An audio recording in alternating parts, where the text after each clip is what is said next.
coming home, I'm coming home. Tell the world I'm coming.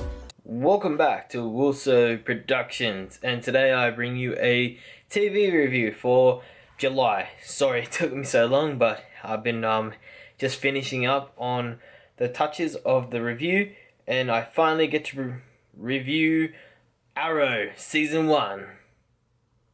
Now, a lot of you may have seen Arrow, a lot of you may not have seen Arrow, but for me, personally, I wasn't sure about Arrow for a while. I put it on and off for a bit, like, people were like, yeah, it's really good, and I was like, yeah, you know, like, I get what you mean, but I was, like, still on the fence about it. However, finally, I decided to give it a shot. I decided to watch a couple of episodes, and I got immediately attracted to the action of Arrow and Stephen Amell.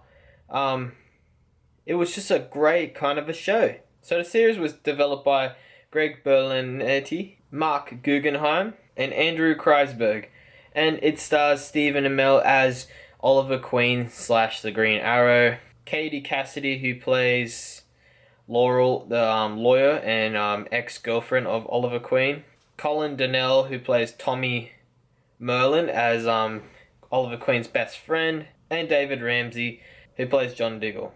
There's other characters that I can name and actors, but I don't want to name every single one. These are just recurring characters that happen in this season. You'll see many more recurring characters, and I can't really give you too much about it. So the overview of Arrow Season 1. I'll just give you a brief overview of the story. The story starts off with Oliver Queen being stuck on this island for about 5 years. He was abandoned on this island after an accident on his dad's yacht, which led to him coming back to Starling City, and he having to, I guess, transition back into his normal life. And then he realizes that there's a lot been going on since the accident, and he's decided that he wants to do something more with his life, and he takes up the mantle of Green Arrow, in taking out a list of enemies on his dad's book of people who may have wronged him or people who have failed the city, so to speak. And I guess that was Oliver's mission in the whole Season 1. Meanwhile, you have him meet a few people along the way, such as John Diggle, who he is able to convince to join his squad, and in order to help him, like, whenever he needs someone to just do something for him, like if he can't do something himself, he'll ask John to do it for him. And he also has the help of Felicity, who comes in a little bit later in the series. I won't explain what her role is, but you may get the idea of what she does in the earlier episodes when you first meet her. I'll leave the story there, but there is much more to the series, guys, in this story that meets the eye. I just don't want to spoil it for you, because it is one of those series that you just have to watch it. I reckon it's really good. The action is excellent. Just the acting itself is really good as well. The story is a nice story as well. There's a bit of a secrecy behind the story. Like, you don't know who's the bad guy, who's the good guys, and then sometimes you think the good guy is good, but then he turns out to be bad, and then just all this other stuff, it comes around. It's really good.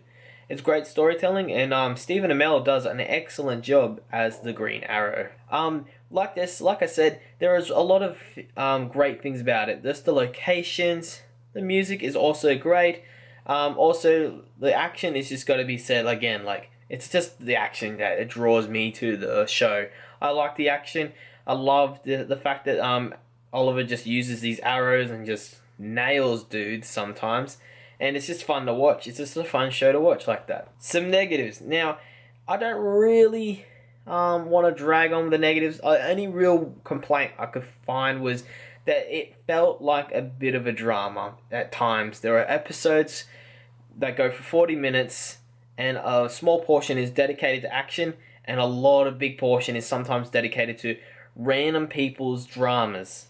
So sometimes we're focusing on the love life story of Laurel, and the love life story of other people, and just in general, and just random episodes. Sometimes it makes sense for these random episodes to happen, but sometimes you just you're like kind of like, oh well, why do I have to tolerate this? Like, you know, it's a bit too much sometimes. I find it's a bit uninteresting at times just to watch, but you know, sometimes it works. All in all, I have to say that The Arrow is really good show. It is one, especially season one at the moment. Like, it's caught my attention. I'm enjoying it.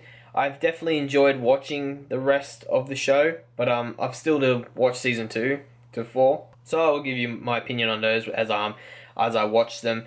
But yeah, I gotta say I enjoyed this season. I didn't really find much wrong with it. I found it was a quite enjoyable story to get a hold of, and yeah, it's a good time to just watch show. I guess like it's good to kill 2 episodes in a day sometimes if you can.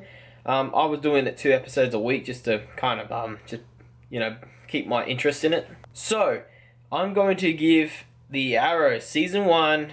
What was I going to give it? I was going to give it a 9, but I'm a bit changing my mind. I might give it an 8 because I felt like it wasn't a perfect series, but it's still a good show. I've got to say, it's a good show enough to watch that you get interested in the characters and you're invested in each of the characters. So I feel like an 8 is definitely an honest opinion. I feel like 8 is a good score for it, especially from after watching the finale where it finishes. I enjoyed it. It was a kind of a good way to end the first series, and I can't wait to watch the second series. Thank you again, guys, for tuning into Wilso Reviews.